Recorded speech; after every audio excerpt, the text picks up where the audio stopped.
Hola, hola. Les damos la bienvenida a Aprende en Casa 3, un espacio para poder estudiar y divertirnos desde nuestros hogares.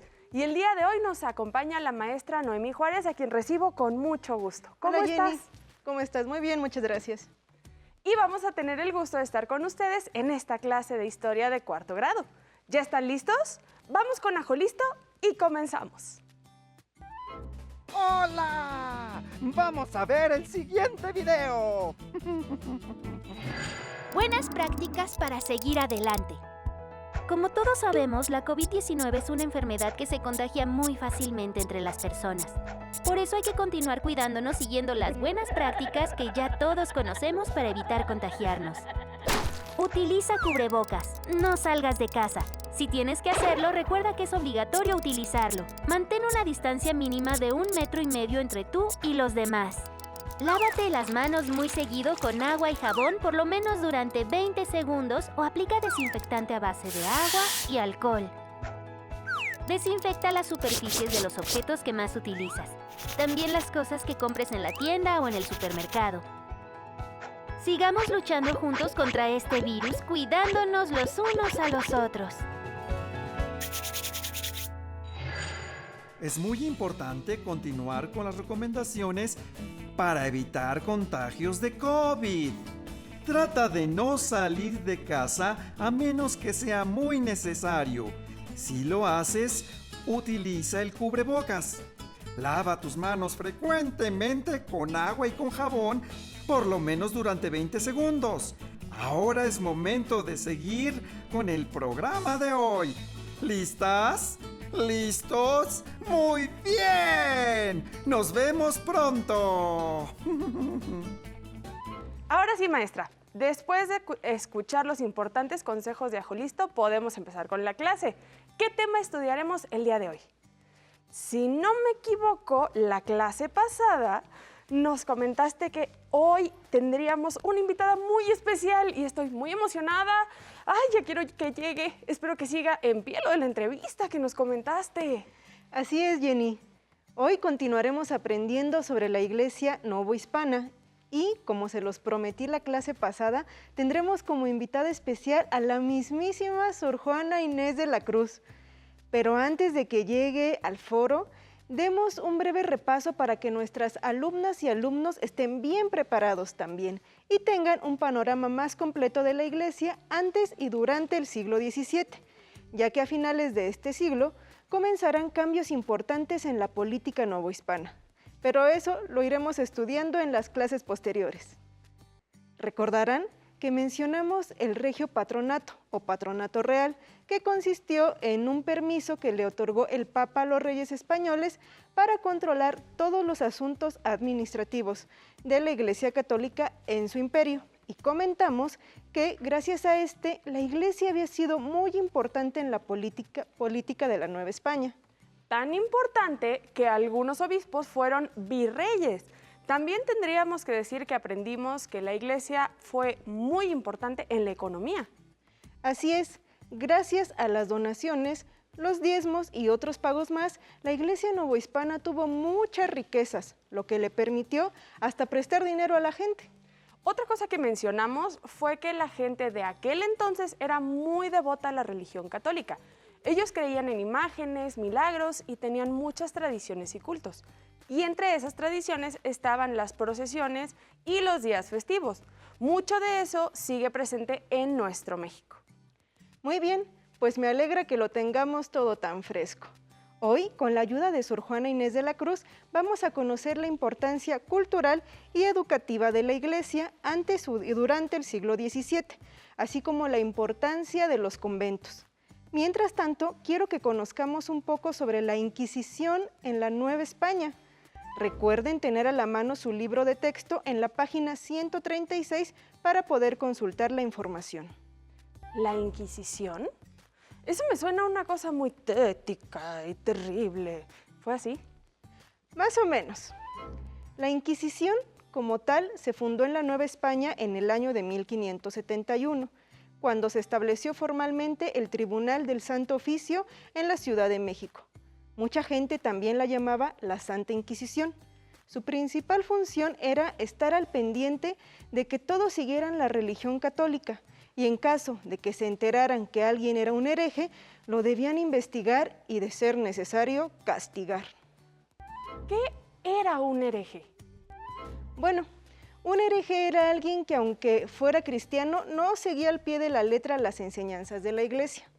O sea que la Inquisición se encargó de perseguir a todos los indígenas que siguieron creyendo en sus dioses. En realidad no. Desde su fundación, las autoridades españolas dejaron en claro que los indígenas no podían ser juzgados. Los inquisidores solo podían castigar a españoles, europeos, mestizos y esclavos africanos. Ah, vaya. ¿Y eso por qué pasó? Decidieron eso porque decían que los indígenas llevaban pocos años aprendiendo el cristianismo y por eso era normal que cometieran errores. Entonces era injusto que los persiguieran. ¿Y entonces a qué tipo de personas perseguía la Inquisición? ¿Es cierto que perseguía, por ejemplo, a las brujas y a los magos? Una de las cosas que persiguió la Inquisición durante la Nueva España fue a las personas que hacían hechicería o encantamientos para, por ejemplo, conseguir dinero o adivinar el futuro. Sin embargo, muy pocas veces a esas personas les ponían castigos muy duros, porque los inquisidores creían que era gente inculta y que sus delitos no eran tan graves. Cosas como ciertos bailes, las formas en que la gente se vestía y hasta los libros eran cosas a las que la Inquisición les ponía atención. Y para ejemplificar lo que acabo de decir, conozcamos sobre el caso de don Melchor Pérez de Soto. ¿Te parece? Me parece.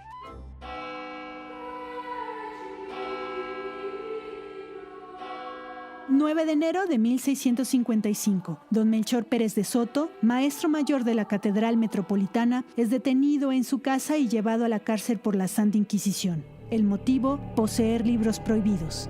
El tema, la astrología. Cuando catearon su biblioteca, la lista era significativa para la época. Más de 1.500 libros, de los cuales solo 20 eran prohibidos. Testigos lo denunciaron por hacer adivinaciones y hablar sobre astrología, pero lo que verdaderamente querían algunos arquitectos era el puesto que tenía en la catedral. Los libros fueron solo un pretexto. El análisis de don Melchor Pérez de Soto llama la atención por la cantidad y variedad de libros que poseía, en una época en la que los libros se censuraban, vigilaban, combatían y más aún si su contenido se encontraba dentro de la lista negra, como la astrología. Pobre don Melchor Pérez de Soto, todo por querer leer sobre su horóscopo. De hecho, la Iglesia hacía constantemente listas de libros prohibidos y a partir de esas listas había gente de la Inquisición que revisaba la mercancía de los barcos que venían de Europa o de Filipinas para ver que no viniera alguno. En ese aspecto, ahora las cosas son diferentes, porque en el presente sabemos que la libertad de prensa y de expresión son dos derechos muy valiosos. Ahora entiendo por qué en el video de la semana pasada del historiador Jorge Trasloeros decía que la sociedad novohispana era, en varios aspectos, muy diferente a la nuestra. Y estaba en lo correcto. Como se darán cuenta, la Iglesia durante el periodo del virreinato de la Nueva España tuvo mucho poder e influencia en la forma de vida de las personas, ya que gracias a la Inquisición estaba al pendiente de que se siguieran sus enseñanzas. Pero no solo era la Inquisición la que influía en la vida de las personas. En la Nueva España, la Iglesia también era muy importante, porque ella era la única que tenía registros completos de las personas que ahí nacían, vivían y morían. ¿Cómo está eso? O sea que la Iglesia era la que hacía las actas de nacimiento en esa época. Exacto.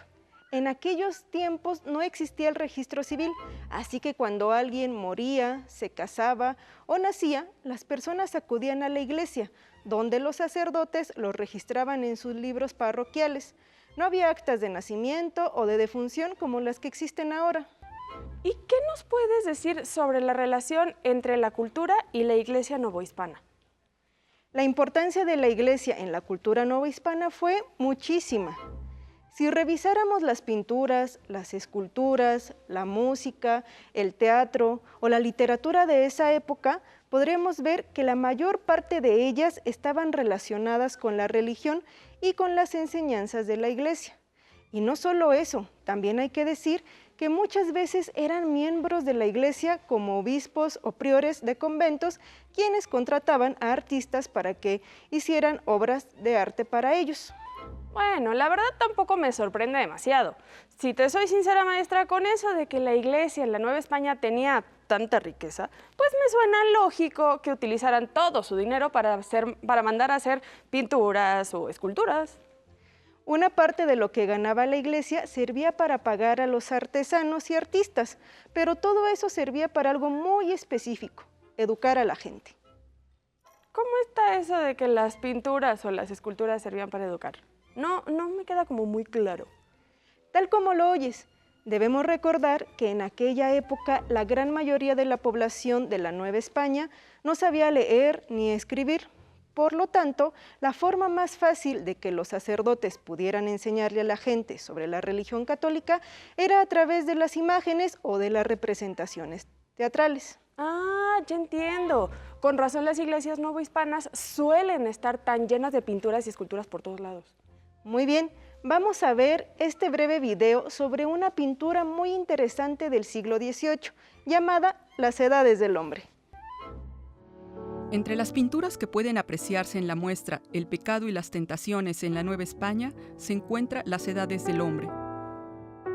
Elegida por la curaduría, porque en ella se observa de manera clara al hombre y la mujer en las diferentes etapas de la vida y los sacramentos que los acompañan desde el nacimiento hasta la muerte para apartarlos del pecado.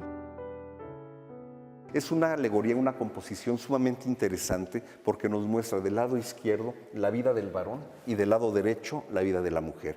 En la parte extrema izquierda está el reloj, que significa el tiempo que inexorablemente pasa para todos. En cada escalón, tanto del hombre como de la mujer, son decenios de la edad del hombre, de la edad de la mujer, con los principales atributos, y podemos ver desde la niñez y la juventud, la fuerza, el porte, cómo se están erguidos los cuerpos, y conforme van avanzando hasta la década 90 o 100, bueno, pues ya postrados hasta llegar a la muerte. También tenemos muy significativo los sacramentos que encontramos en estos medallones. Por ejemplo, el bautismo, tenemos el matrimonio, tenemos la confirmación y el entierro, la unción de los enfermos. Y este es un ejemplo del devenir del hombre, del devenir individual y colectivo del hombre. Está muy curiosa esa pintura y, como bien dijo, en ella también plasmaron temas relacionados con la religión y la iglesia. Por lo visto sí estaban en todos lados el tema religioso. Otro aspecto en la que la Iglesia novohispana fue muy importante fue en la educación. Sí, recuerdo que en la entrevista que vimos la semana pasada, el historiador decía que la Universidad Nacional Autónoma de México tenía que ver con la Iglesia novohispana. Exacto.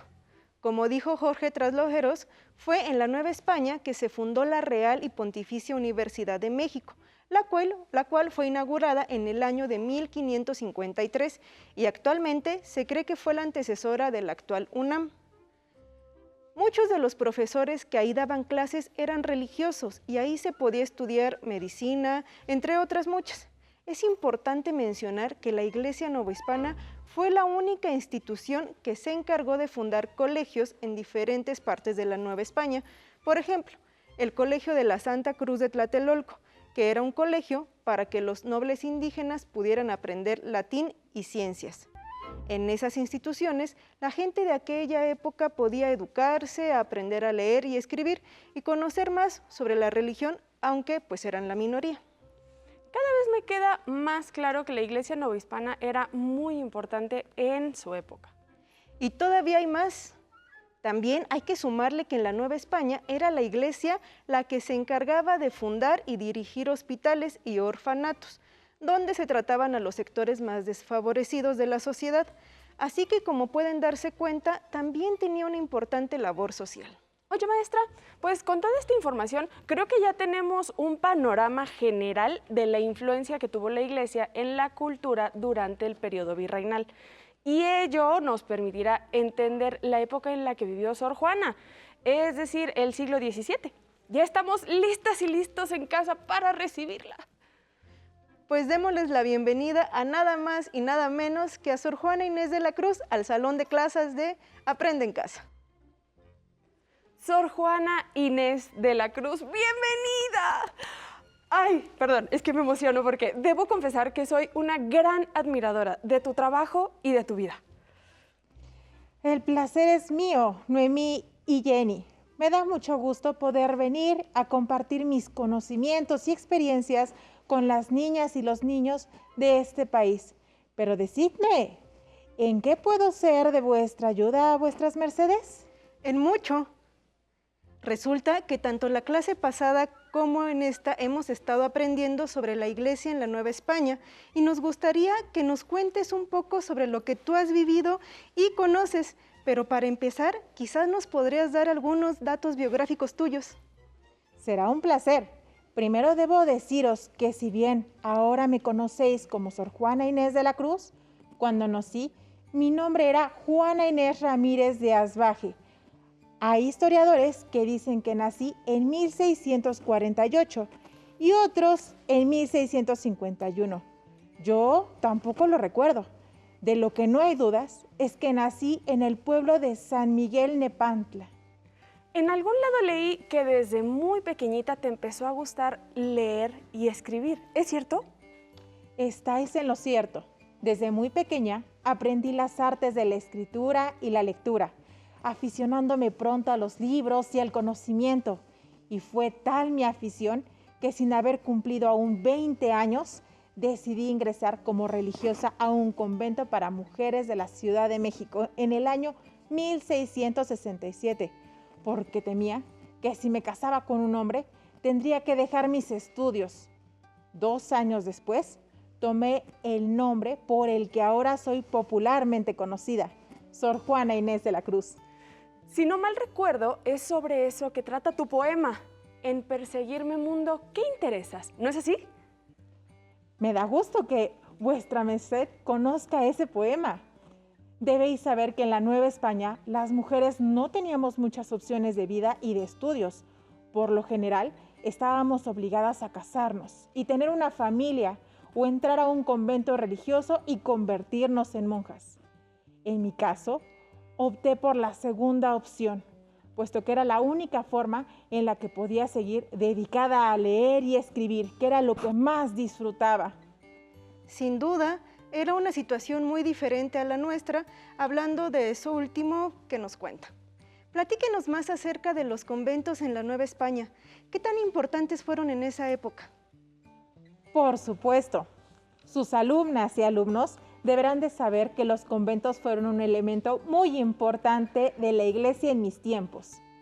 Para que me entendáis, en el siglo XVII, solo en la Ciudad de México había, según algunos historiadores, 17 monasterios de monjas y 20 de monjes. ¿Se imaginan? Todos ellos muy ricamente decorados. Y si a eso le sumáis todas las iglesias y templos que había, se podrán dar cuenta de lo importante que era en mi época. Las personas que ingresaban a los conventos debían seguir votos que dependían de la orden a la que entraban, pero en general eran el de pobreza y obediencia.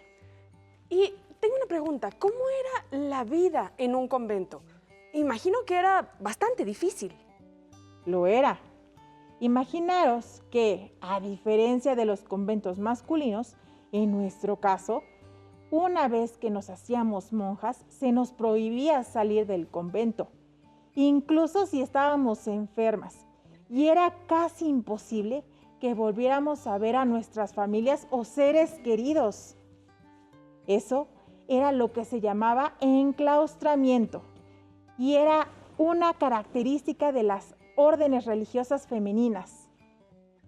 Si por alguna razón las monjas debíamos salir del edificio, toda la situación se volvía un evento que llamaba mucho la atención de la sociedad.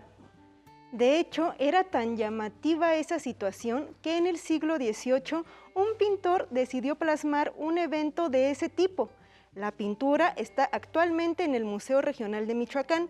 ¿Les parece si vemos un pequeño video sobre esto? Vamos a verlo.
La vida encerrada en un convento.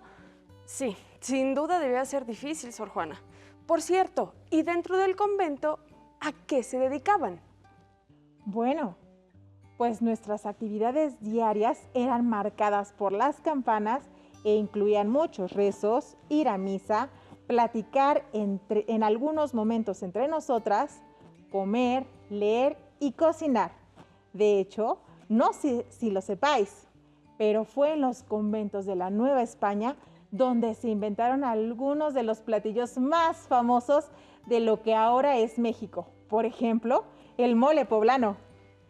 De hecho, ahora que lo menciona, ha sobrevivido hasta nuestros días un recetario que contiene las recetas que se hacían en el convento de San Jerónimo, que fue donde viviste, Sor Juana.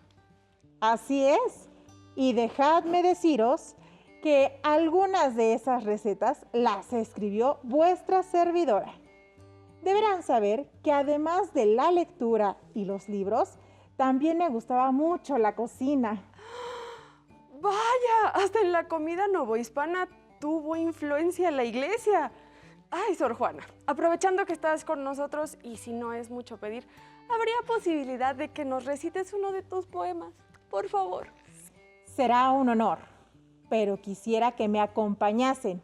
Y también en casa les invito a las niñas y niños que nos ven que busquen algún poema mío, lo lean en voz alta y lo compartan con vuestras familias. ¿Os parece si declamamos En perseguirme mundo, qué interesas? Encantada, Sor Juana. Dice así: En perseguirme mundo, qué interesas.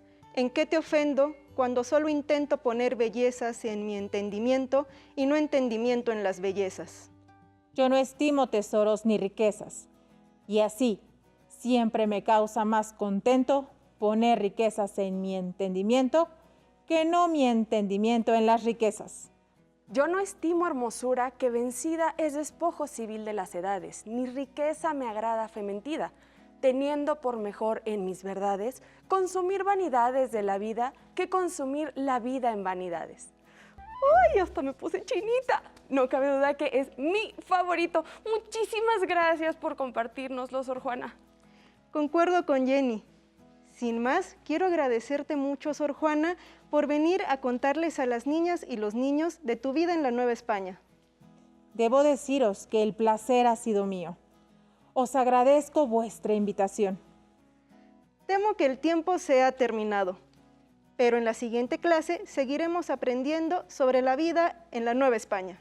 Muchísimas gracias, Sor Juana, y muchísimas gracias, maestra Noemí Juárez, por el día de hoy. Ha sido increíble. Nos vemos en la próxima. Si te es posible, consulta otros libros y comenta el tema de hoy con tu familia.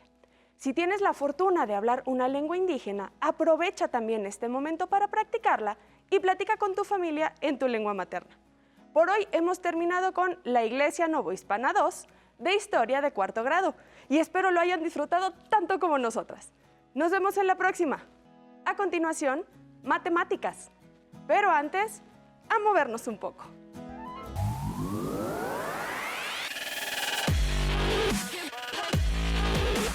Recuerda, entre clase y clase, activa tu cuerpo. En esta ocasión vamos a trabajar el tríceps. Nos vamos a parar derechos. ¿Sí? Vamos a elevar los brazos, nos vamos a llevar las manos atrás de la nuca y vamos a hacer una extensión, como si quisiéramos alcanzar el cielo. Venga, 1, eso, perfecto. Con fuerza, que se vea. Bien, Yair, muy bien, perfecto, exacto, así es. Ok, perfecto. Ahora vamos a hacer la demostración. Flexión, extendo, con fuerza. Bien, Yair, muy bien. Con fuerza, uno más. Bien, muy bien. Claro que sí. Bien, descansamos, Yair. Bajamos los brazos, respiramos, respira profundo. Ahora vamos a trabajar el brazo de bíceps. Nos vamos a parar derechos, vamos a pegar los codos a nuestro cuerpo y vamos a hacer la flexión a 90 grados. Bajamos, flexionamos, exacto, muy bien, Yair, así exacto. Con fuerza, que se vea bien, 90 grados, perfectamente bien realizado. Una vez más, bien, flexionamos a 90 grados, bajamos, flexión, extensión, flexión, extensión. Muy bien, Yair, exacto. Así, perfecto. Otra más, una vez más, con fuerza, que se vea. Otra más, bien, descansamos, agitamos nuestros brazos a descansar, respiramos. Ahora en esta ocasión vamos a trabajar un poco de hombros. Lo que vamos a hacer, nos vamos a parar, vamos a hablar el compás de una forma que sintamos relajados y vamos a elevar los brazos lateralmente hasta exactamente a la altura de los hombros. Bien, Yair, exactamente ahí, exacto, ahí. Elevamos, bajamos, abrir nuestros brazos lateralmente. Muy bien, a la altura de los hombros. Bien, exactamente ahí, está bien hecho. Yair, exacto, ahí. Con fuerza, respiramos, bajamos. Arriba, abajo. Muy bien, otra más, una vez más. Bien, descansamos, relajamos, respiramos profundo, bien. Y después de cada pausa, activa tu mente.